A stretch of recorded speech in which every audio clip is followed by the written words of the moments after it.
Bueno, mis hermanos, les invito a abrir sus Biblias en Filipenses capítulo 2, versículos 1 al 11.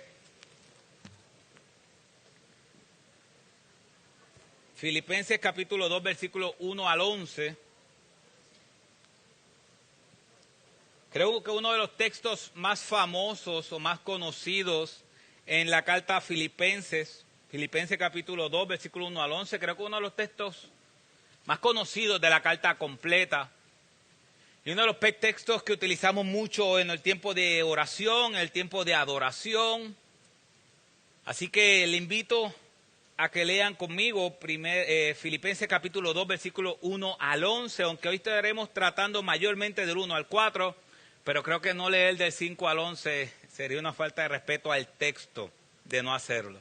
Así que Filipenses capítulo 2, versículo 1 al 11 dice así: Por tanto, si hay algún estímulo en Cristo, si hay algún consuelo de amor, si hay alguna comunión del Espíritu, si hay algún afecto y compasión, haced completo mi gozo, siendo del mismo sentir, conservando el mismo amor, unidos en espíritu, dedicados a un mismo propósito.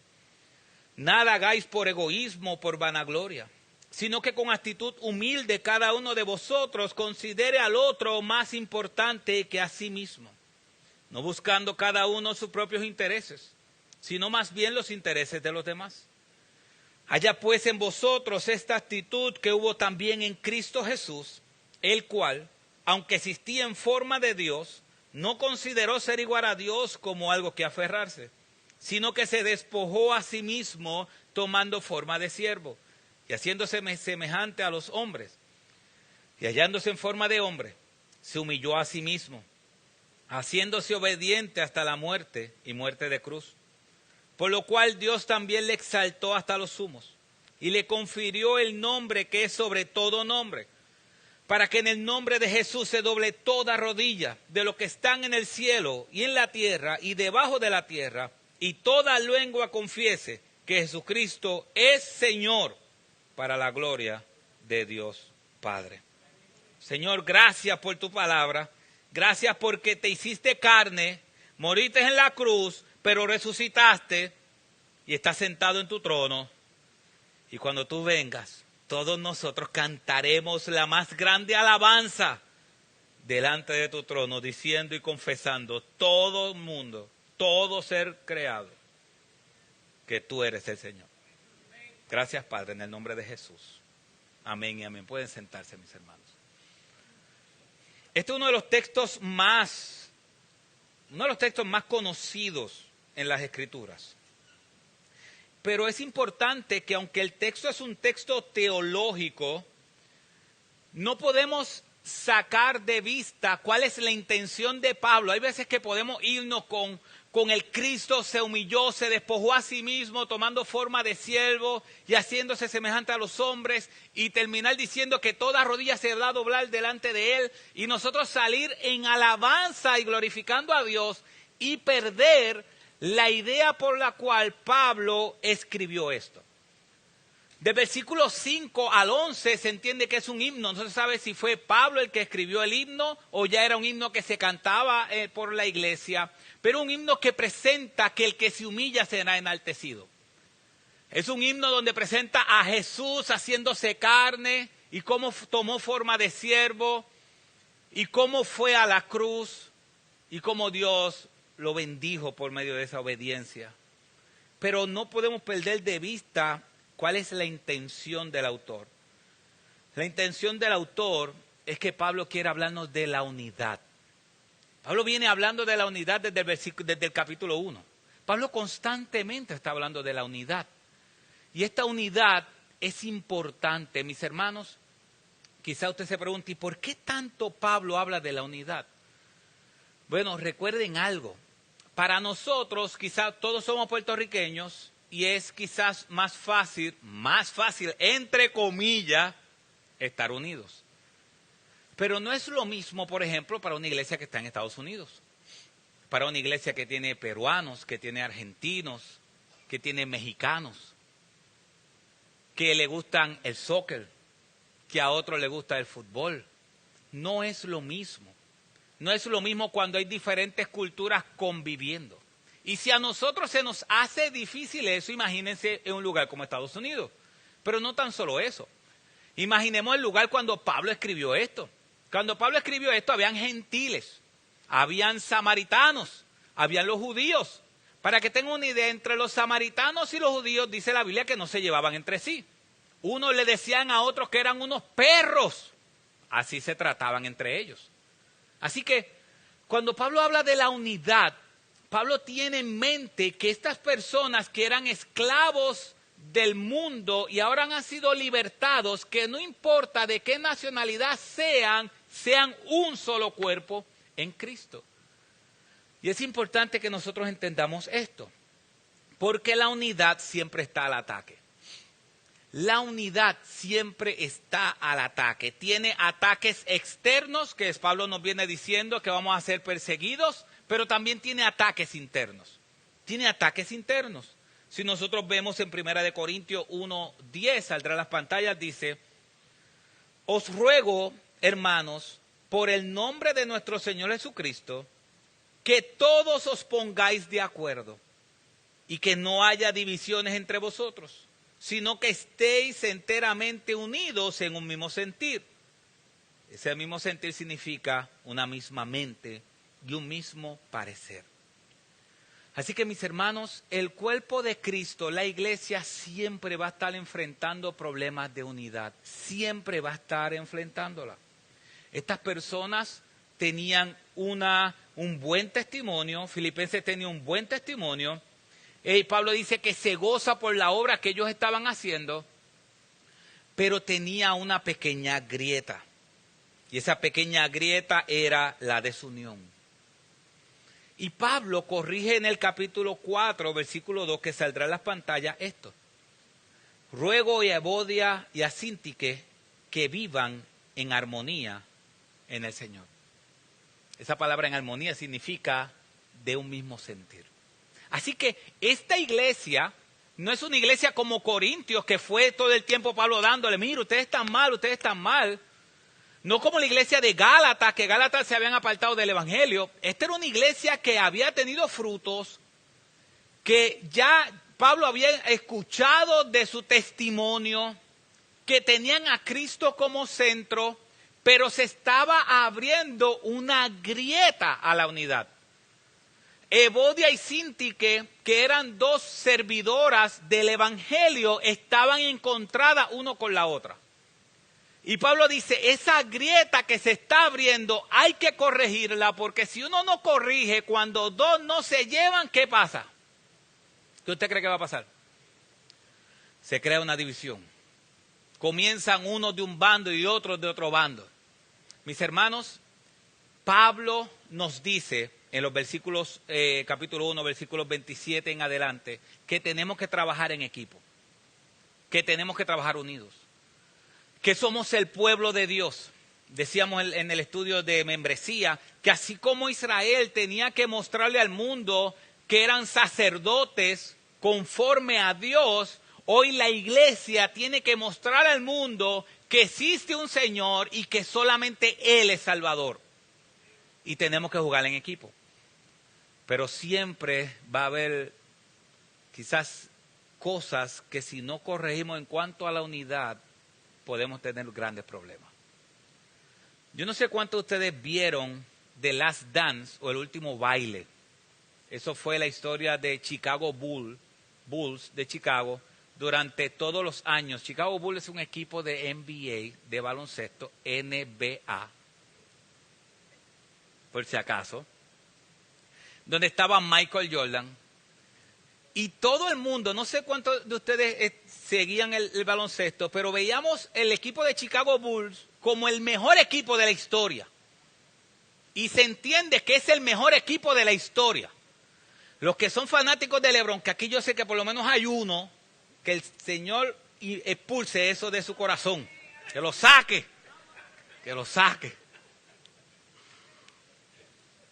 El mejor equipo de la historia de la NBA, para mí, que no soy un monstruos de la NBA, pero para mí es Chicago Bulls. Y para mí eran personas, estaba Rodman, estaba Pippen, estaba Kukoc, estaba Michael Jordan, estaba Harper, era un equipazo. Cada vez que ese grupo estaba, ganaban. Pero sin embargo, ese último campeonato, cuando hacen un documental de ese último campeonato, ¿qué sale a la luz? Que ellos jugaban, pero en la vida real, después de la cancha, no se hablaban. Que Rodman no tenía relación con Pippen ni con Jordan. Que Jordan cogía de bobo a Pippen haciendo apuestas. Que Pippen y Jordan no se llevaban mucho y ahora mismo no se llevan, pero en aquel momento tampoco era una buena relación. Que Jordan le dio un puño a Steve Kerr en una práctica. Cuando entramos a ver ese equipo desde adentro, jugaban en equipo, pero no había amor entre ellos. Y al final todo sale a la luz. Mucha gente dejó de ahora seguir o ver ese equipo como el equipo más grande, porque aunque en la cancha lucían de una manera, internamente ellos eran totalmente diferentes. Así que se puede ganar en equipo sin ser equipo. Se puede ganar en equipo sin tener que relacionarse con la gente. Nosotros tenemos que jugar en equipo, pero no tan solo tenemos que jugar en equipo, tenemos que ser un equipo. No tan solo jugar en equipo. Que cuando la gente pueda mirar lo que nosotros... Esto es importante. Hebreos capítulo 11 dice que habían unos héroes de la fe. Y que nosotros tenemos que mirar esos héroes de la fe. De aquí a 20, 30, 40 años, cuando ya... Bueno, a algunos les va a tocar menos años. A otros nos va a tocar un poco más de años. Pero de aquí a 50, déjame subirlo, de aquí a 50 o 60 años, cuando ya quizás nosotros no estemos, la gente va a analizar cómo fue nuestra vida. ¿Qué fue lo que hicimos? Y no puede ser como The Last Dance. No puede ser que la gente vea, oye, esa iglesia Bautista La Gracia salía a evangelizar, salía de misiones, pero ¿saben qué? Cuando analizamos eso y vimos sus corazones, ninguno de ellos se llevaba. Ellos tenían problemas entre ellos. Pablo está diciendo, no puede ser así. Hay falsos maestros que ustedes tienen que atacar, que están diciendo toda cosa mal respecto a Cristo, pero también hay orgullo y van a querer vivir para ustedes mismos. Tienen que alejarse de eso. Así que el problema es, mis hermanos, que la unidad se puede destruir muy fácil. Que seamos uno costó la vida de Cristo. Que nosotros seamos uno, para nosotros poder ser uno, Dios tuvo que morir en la cruz. Así de así de imposible es ser uno. Para que nosotros seamos uno, Cristo murió en la cruz. Para que nosotros nos dividamos, lo que hace falta es ¿qué? Un chisme. Una mala mirada. Un olvido. Decir algo que uno no quiso decir eso y se echaba todo. O decir algo que uno sí quiso decir eso, pero después está arrepentido. Mis hermanos, la unidad es algo tan imposible que solo la sangre de Cristo nos hace un solo cuerpo. Pero es tan fácil de dividirnos porque con una sola mirada se puede dividir mucho. Mis hermanos, hay iglesias que se han dividido por cómo se pinta el templo, el color del templo. Yo estaba en una reunión y una iglesia empezaron a discutir unos con otros porque tenían que poner una reja. Literalmente, esto fue así, yo estaba allí. Una reja porque los pichones se estaban metiendo. Entonces empezaron, no, que la reja debe ser de tal tamaño. Y el pastor decía, no, la reja tiene que ser de ese otro tamaño. No, porque es que si se pone ese tamaño tiene un problema. No, porque tiene que ser así. ¿Y qué? No, pero hay que cotizarla porque... Y dale. Y yo en mi mente decía, por una reja. Mis hermanos, la unidad le costó a Cristo su sangre. Pero desunirnos, eso es algo en segundos.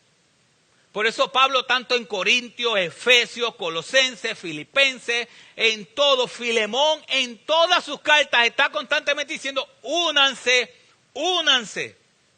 Mira lo que dice MacArthur. MacArthur dijo esto: la falta de unidad en el pueblo de Dios le causa una profunda tristeza. La oración de todo pastor, líder y miembro de iglesia debe ser que los hombres no separen lo que Dios ha unido en el cuerpo de Cristo, ya que uno de los principales objetivos de Satanás es quebrantar la unidad de la iglesia de Cristo. El reto de preservar la unidad del Espíritu es permanente. Una iglesia dividida, sectaria y pendenciera parece debilidad espiritual. En esas condiciones representa una amenaza insignificante a la obra del diablo y carece de poder para el avance del Evangelio de Cristo. El esfuerzo por mantener o restablecer la unidad espiritual de una congregación es quizás el reto más apremiante, difícil y continuo que enfrentan los líderes. Mis hermanos, Satanás sabe que la unidad, según Juan capítulo 17, el que nosotros seamos uno, es la mayor muestra de evangelismo fuera de las cuatro paredes. La mayor muestra de evangelismo, y esto es importante, no es caminar por las calles, aunque hay que hacerlo. La mayor muestra de evangelismo es unirnos. Es unirnos. En un mundo donde se está en batalla y guerra los unos por los otros, la unidad hace la diferencia. Y él dice, versículo 5, hay al menos un mandato principal en todo el texto. Y es que él dice, haya pues en vosotros esta actitud que hubo también en Cristo Jesús. Esto es importante porque dice, haya en vosotros esta actitud. La actitud de unidad, o que ahí está diciendo que nosotros tenemos que tener la misma actitud, esa palabra actitud significa manera de pensar. Tenemos que tener la misma mente. Porque a veces nosotros podemos creer, o que lo vamos a repetir más adelante, a veces nosotros podemos creer que la unidad es algo simplemente de comportamiento.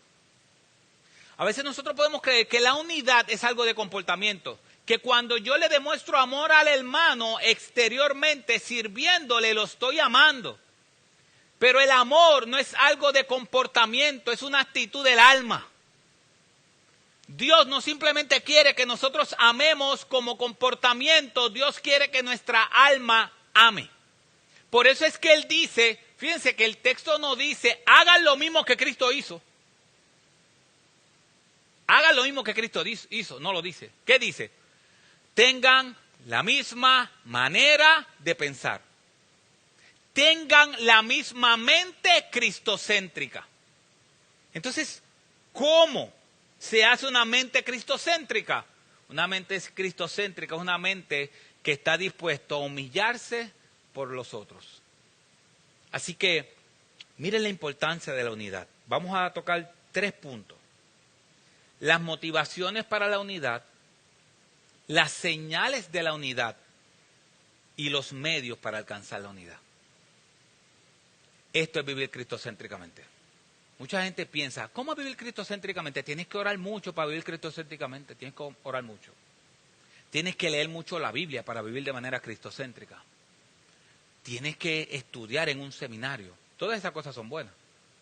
Pero cuando Pablo dice, tengan la misma mente, tengan una mente cristocéntrica, él habla de unidad. Él habla de unidad. No estoy diciendo que lo otro no es bueno, pero yo puedo orar y sin amor, ¿qué dice 1 Corintios 12 y 1 Corintios 13? Que yo puedo tener todos los dones de lengua del mundo. Yo puedo tener todos los dones. Y si no tengo amor, ¿qué pasa?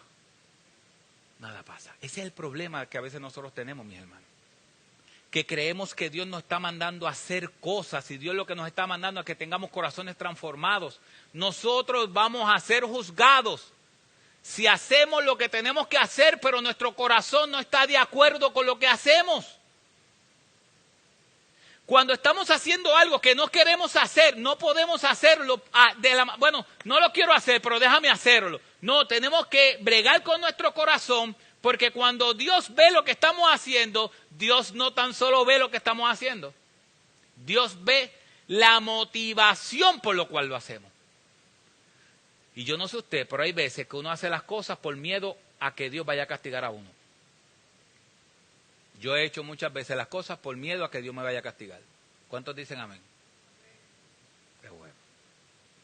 Yo pensé que me iba a quedar solo. Pero es verdad, a veces uno dice, Señor, yo tengo deseo de hacer esto, pero no lo voy a hacer porque sé que me vas a castigar.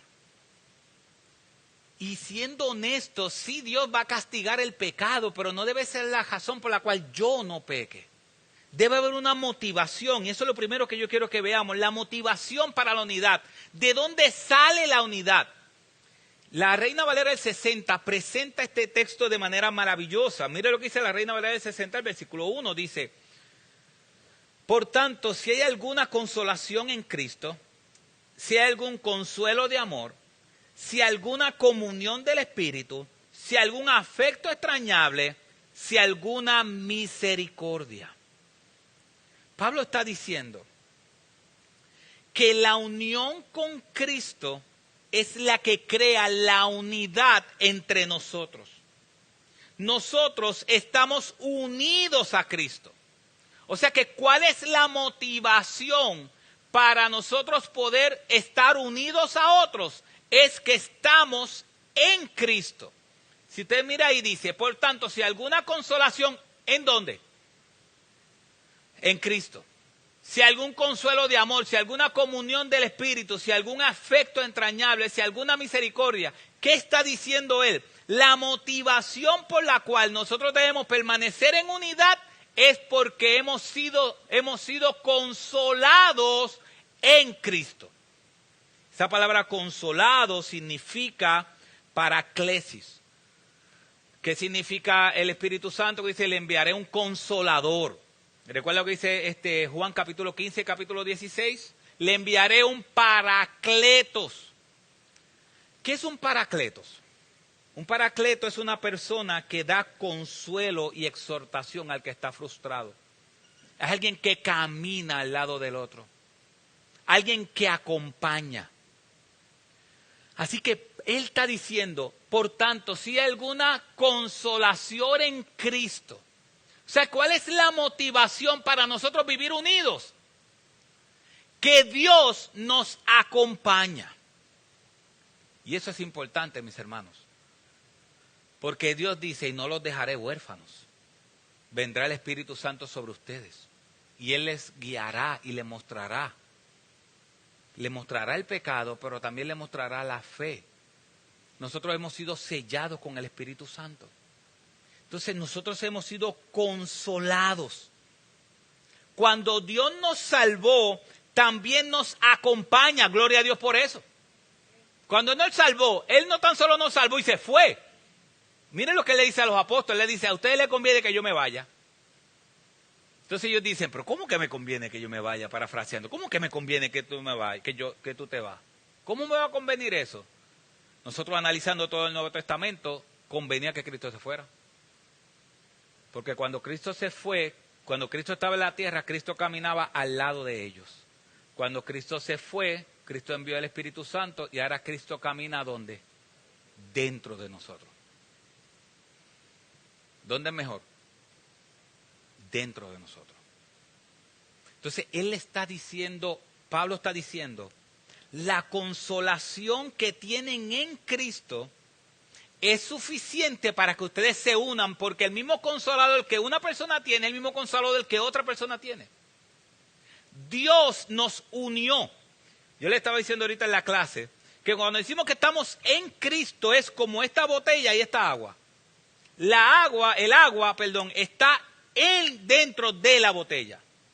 Cuando nosotros decimos que estamos en Cristo, es que Cristo está cubriendo nuestra alma y nuestra vida. Nosotros estamos en Él.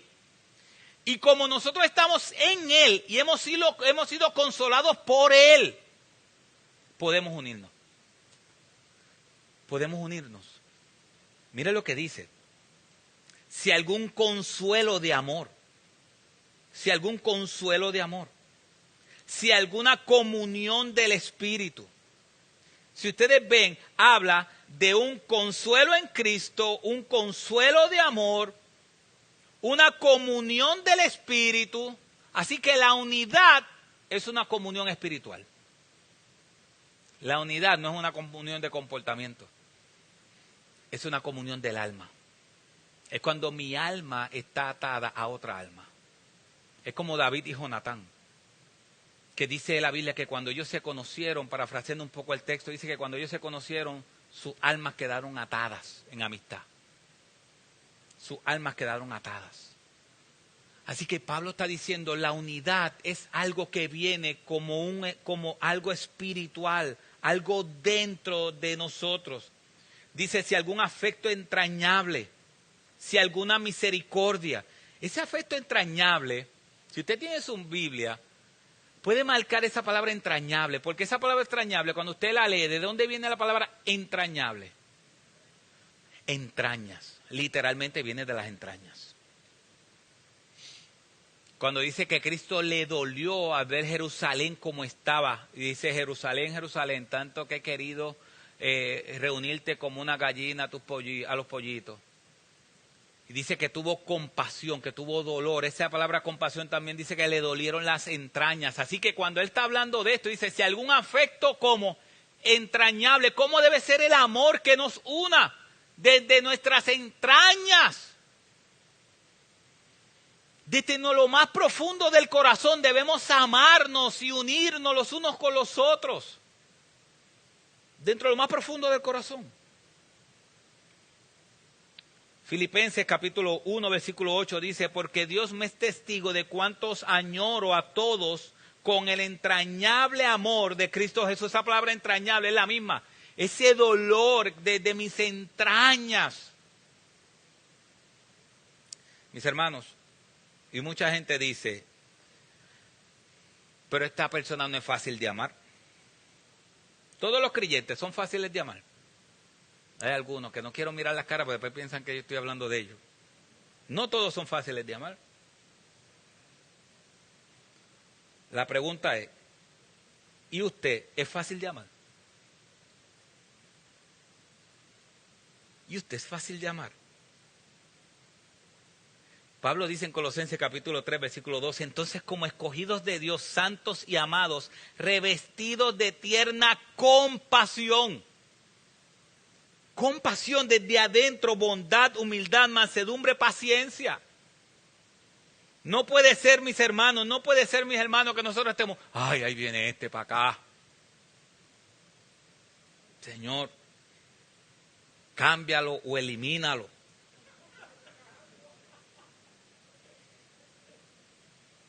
Señor, pero, ay Dios mío, Padre.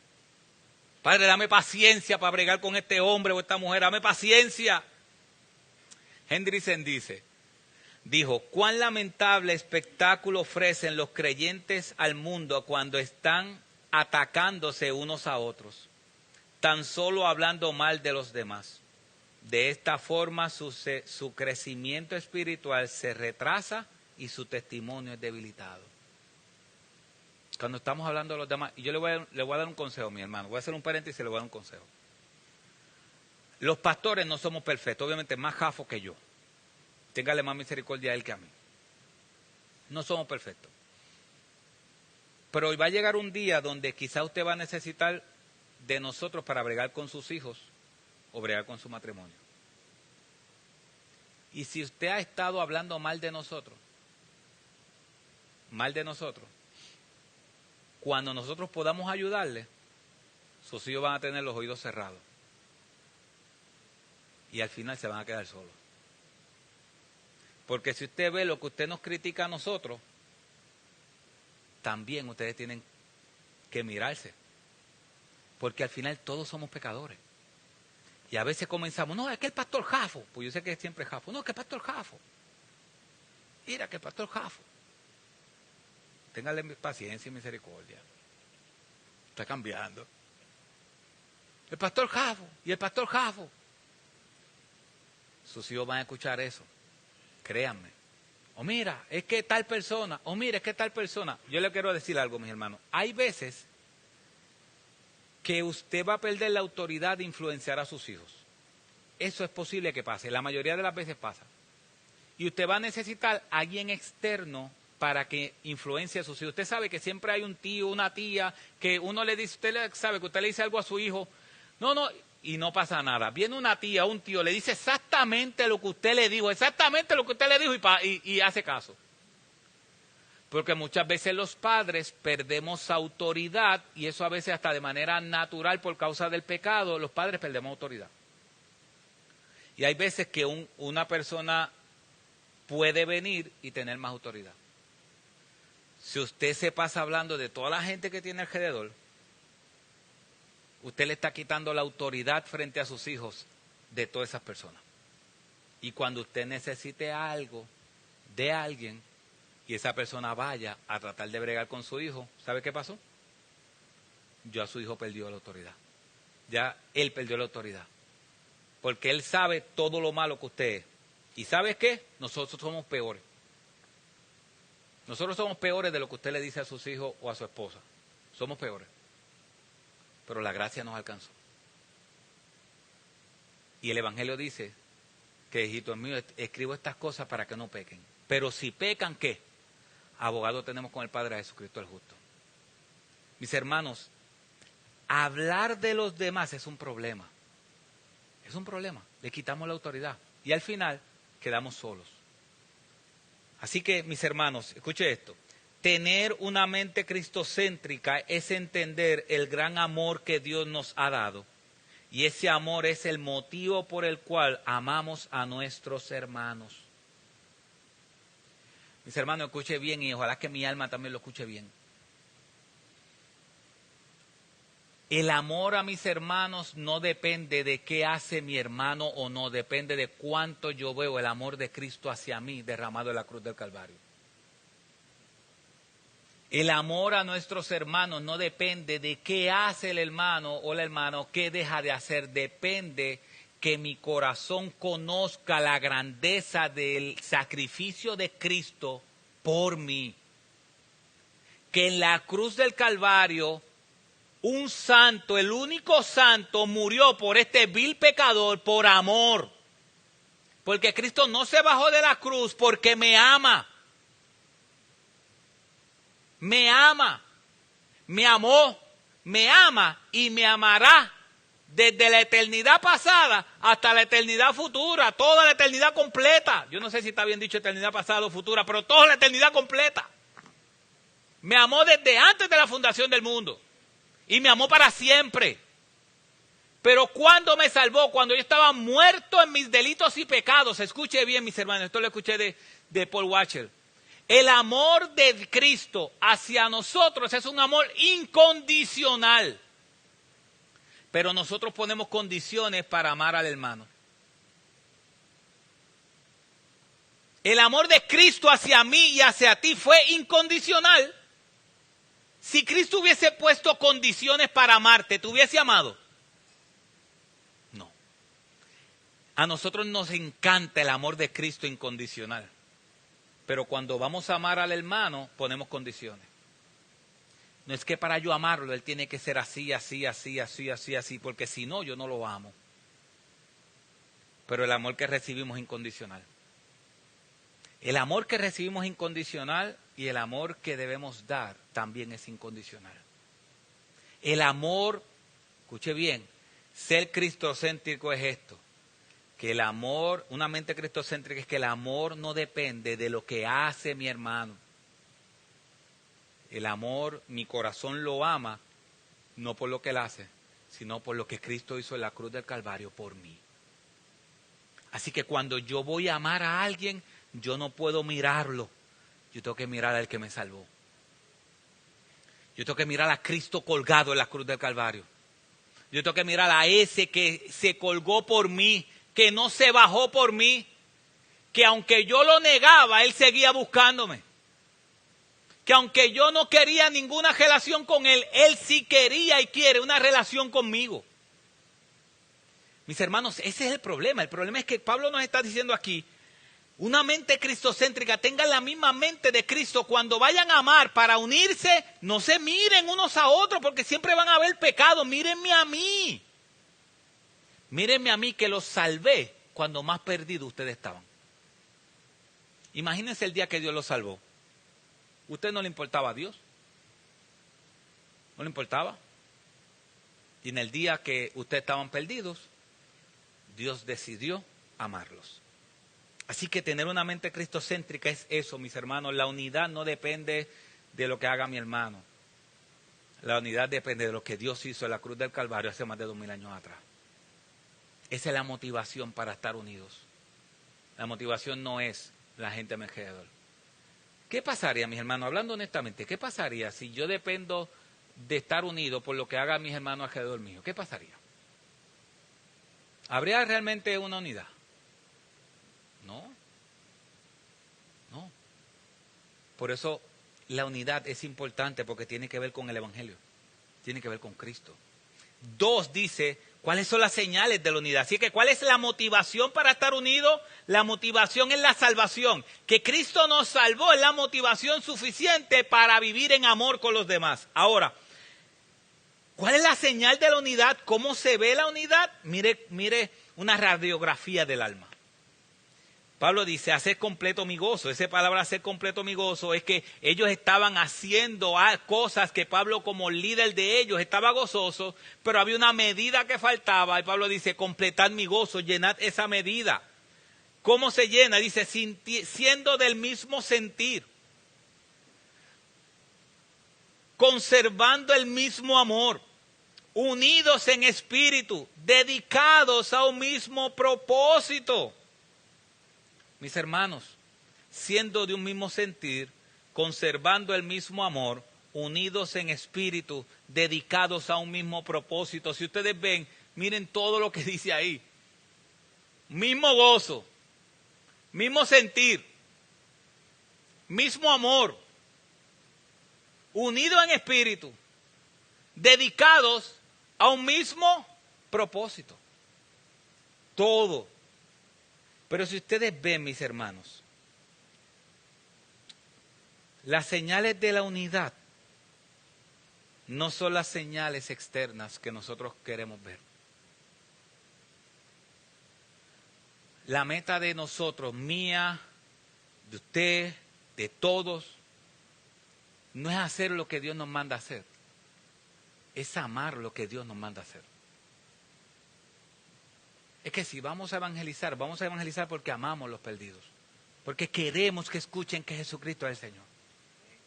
Si vamos de misiones porque amamos a los perdidos. Y queremos que escuchen que Jesucristo es el Señor. Si nos visitamos unos a otros, nos visitamos porque nos amamos. Si ustedes ven, siendo del mismo sentir, esa palabra sentir es interna. Teniendo una misma mente, un mismo amor, unidos como en espíritu. Dios no nos está diciendo simplemente abrácense en el tiempo del saludo. Dios está diciendo que sus almas se aten con las otras. Que no sea un simple saludo, que sea un amor que nos una. Un mismo espíritu, un mismo sentir, un mismo amor, unidos en espíritu, dedicados a un mismo propósito. Mis hermanos, esto es tan difícil. Tener un mismo sentir, un mismo amor, un mismo espíritu, un mismo propósito, es tan difícil que solo la cruz de Cristo lo hace posible. Solo la cruz de Cristo. Yo decía ahorita en la clase de membresía, yo decía, nosotros tenemos más comunión con un musulmán, un ex musulmán cristiano o un chino cristiano que con un hermano de sangre inconverso. Nosotros tenemos en una comunión más grande con un chino cristiano que un hermano de sangre inconverso. Tenemos más cosas en común. Más cosas. ¿Por qué? Porque con ese chino cristiano la comunión de Cristo nos une. Y muchas veces con nuestros hermanos de sangre no tenemos nada en común. Así de grande es la salvación de Cristo. Así de grande. Por eso cuando toda rodilla se doble ante Él, usted va a escuchar gente de toda tribu, lengua, pueblo y nación. Y todos ellos serán nuestros hermanos. Todos ellos serán nuestros hermanos. Y escucharán hablando mandarín, escucharán hablando francés, creol, árabe, y escucharemos gente de toda tribu, lengua, pueblo y nación. Y como he dicho en algunas ocasiones, ¿cuál es uno de mis sueños? Poder mirar a lo lejos y ver gente que Dios me haya utilizado para alcanzar, que son de otras tribus, lenguas, pueblos y nación. Yo quiero ese día ver gente de otra tribu, pueblo y nación, y que yo pueda mirar y decir, yo conozco aquel rostro de aquel árabe, de aquel norteafricano, yo conozco aquel rostro. Mis hermanos, esa es la unión. Así que tener una mente cristocéntrica es tener un corazón unido a los hermanos. Tener una mente cristocéntrica es tener un corazón unido a los hermanos. Unido. Y quizás estoy dejumbando, o Pablo, yo no. Pablo está dejumbando todo lo que nosotros hemos creído antes de lo que es ser cristocéntrico. Quizás hemos creído que ser cristocéntrico es leer muchas veces la Biblia. Quizás ser cristocéntrico es levantarme a las 4 de la mañana a orar. Quizás ser cristocéntrico es todas esas cosas. Mis hermanos, la razón por la cual oramos es para que Dios nos dé más amor por Él y por mis hermanos. La Biblia, desde Génesis hasta Apocalipsis, lo único que habla la Biblia es el amor de Cristo que nos salva y el amor que nosotros debemos tener con nuestros hermanos. Mis hermanos, tener una mente cristocéntrica es tener un corazón unido a los hermanos, unido. Y número 3, los medios para alcanzar la unidad. ¿Cuáles son los medios para alcanzar la unidad? Versículo 3 dice, nada hagáis por egoísmo o vanagloria, sino que con actitud humilde cada uno de vosotros considere al otro como más importante que a sí mismo. Mírenlo ahí, mis hermanos. ¿Qué dice el versículo 3? Para poder estar unidos tenemos que tener una actitud humilde. ¿Usted sabe qué significa la actitud humilde? Esto me voló la cabeza. ¿Sabe qué significa eso? Bajo, inadecuado y de poco valor. Literalmente eso es lo que significa esa palabra que está en griego, humilde. Algo ordinario, bajo, inadecuado y de poco valor. Así que ¿cómo alcanzamos la unidad? Entendiendo que nosotros no somos nadie. Que no nos merecemos nada. Y que lo que tenemos, lo tenemos por gracia. ¿Qué pasa cuando su hijo se cree que se lo merece todo? ¿Qué problemón, ah? Mis hermanos, lo contrario a eso, mire lo que dice, no hagas nada por egoísmo o por vanagloria. ¿Qué es un egoísta? Una persona que solamente piensa en él.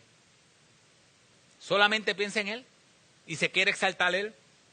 Vanagloria, en otras palabras, una exaltación personal. Así que lo contrario a ser humilde es el egoísmo, es que yo me centro en mí. Pablo dice, para que haya unidad, tenemos que amarnos los unos a los otros, tenemos que vernos con humildad, tenemos que estimar a los demás como superiores a uno mismo. Yo tengo que entender que el otro es más importante que yo. Imagínense si cada uno de nosotros entendiera que el otro es más importante que yo. ¿Viviríamos en unidad, sí o no? Viviríamos en unidad. Lo contrario es el egoísmo. Yo soy más importante que ¿quién? Que el otro. Yo soy más importante. Por eso el mundo gira alrededor de ¿quién? De mí, de mis problemas, de mis situaciones. Mis hermanos, ¿cómo vamos a alcanzar la unidad? por medio del servicio, sirviendo a otros. Dice, nada hagáis por contienda o por vanagloria, antes bien con humildad, estimando cada uno a los demás como superiores a él mismo, no mirando a cada uno por lo suyo propio, sino cada cual también por lo de los otros. ¿Cómo vamos a crecer? ¿Cómo vamos a alcanzar? ¿Cómo vamos a alcanzar esa unidad? Con humildad y servicio los unos por los otros. Sirviéndonos. ¿Sabes qué pasa? Esto es lo que he escuchado a algunos decir y yo creo que es una gran posibilidad que sí. Cuando viene un huracán, cuando viene la pandemia, cuando viene una catástrofe, la iglesia sale a amar a los demás y a servir a los demás. Cuando cosas como esa no vienen, ¿qué pasa con la iglesia? Se queda a las cuatro paredes. No tan solo se queda a las cuatro paredes. Cada individuo sigue amándose a sí mismo. Y cuando viene una necesidad, entonces nos enfocamos en los demás. Mis hermanos, tener una mente cristocéntrica es entender que los hermanos van primero que yo. Es servirles con amor y pasión. Eso es tener una mente cristocéntrica. Tener una mente cristocéntrica es eso. Es entender que los hermanos van primero que yo. Que yo no soy, que la vida no gira en torno a mí. Si puedes poner esa expresión, que la vida no gira en torno a mí. Que mis hermanos van primero. Que yo no soy el centro del mundo. Es servirles con amor. Es servirles con pasión. Eso es ser cristocéntrico. Y eso es lo que Pablo está tratando con nosotros. Y eso es lo que Dios trata con nosotros. Mis hermanos, queremos ser cristocéntricos, debemos estar unidos. Y la motivación para estar unidos es que Dios nos salvó. La señal de la unidad es cuando nuestras entrañas, valga la redundancia, extrañan a nuestros hermanos. Cuando de corazón amamos a nuestros hermanos. Y cuando nosotros servimos a nuestros hermanos. Porque, ¿qué hizo Cristo? ¿Qué hizo Cristo? ¿Cristo vino a servir o a ser servido? A servir. Cristo no vino a dar su vida por rescate por muchos. Cristo no vino a amar a aquellos que nadie amaba. Entonces, ¿cómo es que yo creo que puedo ser cristocéntrico sin vivir como Él vivió? Si Él vino a amar a los pecadores, ¿cómo yo voy a ser cristocéntrico si no amo a los pecadores? Si Él vino a servir, ¿cómo yo voy a ser cristocéntrico sin servir? Mis hermanos, ser cristocéntrico es eso. Así que, haya pues en vosotros esta actitud que hubo también en Cristo Jesús.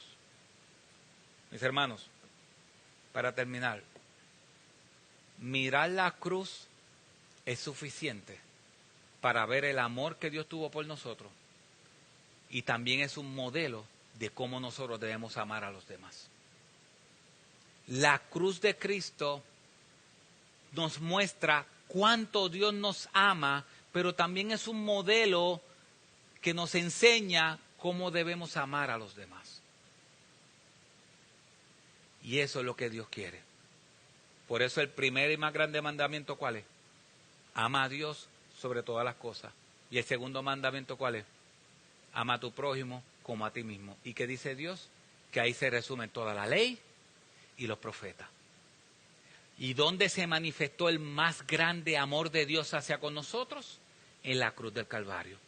Así que la cruz del Calvario, vuelvo y lo repito, la cruz del Calvario es el lugar donde yo veo el gran amor que Dios tuvo por mí, pero también es el lugar donde veo el modelo de lo que Dios quiere que yo haga con los demás. sacrificar en servicio por los demás. Ese es el modelo de la cruz. Ahí Dios nos compró, nos salvó y nos dijo, vayan y amen a los demás. Gloria a Dios por eso. Padre, gracias. Gracias por tu palabra, que es la única verdad. Padre, ayúdanos a amar. Ayúdanos a amar como Cristo nos amó.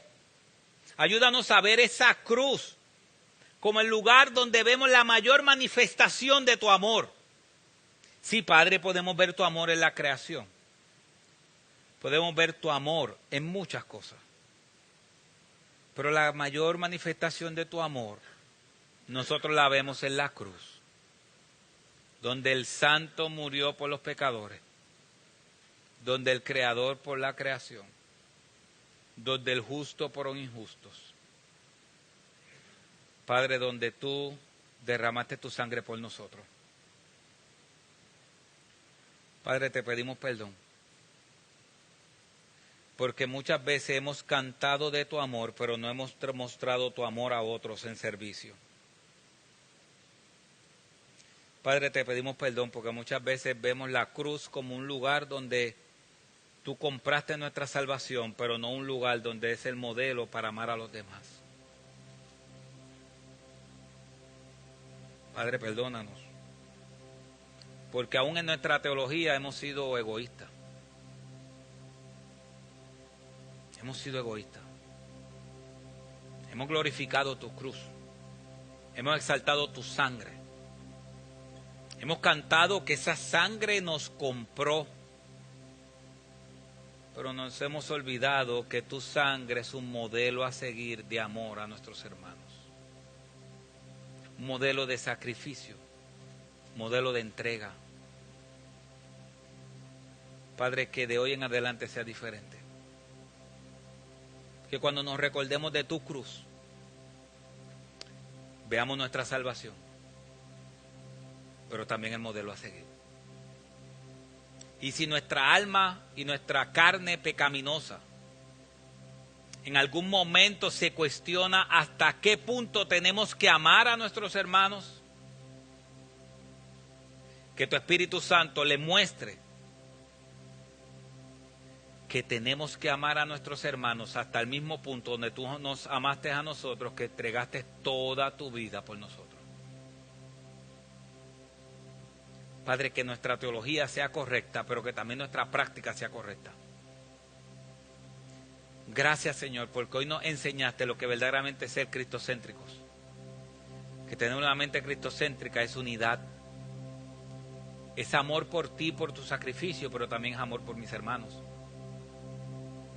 Y aquellos a quienes se ama, se entrega nuestra vida por ellos en servicio.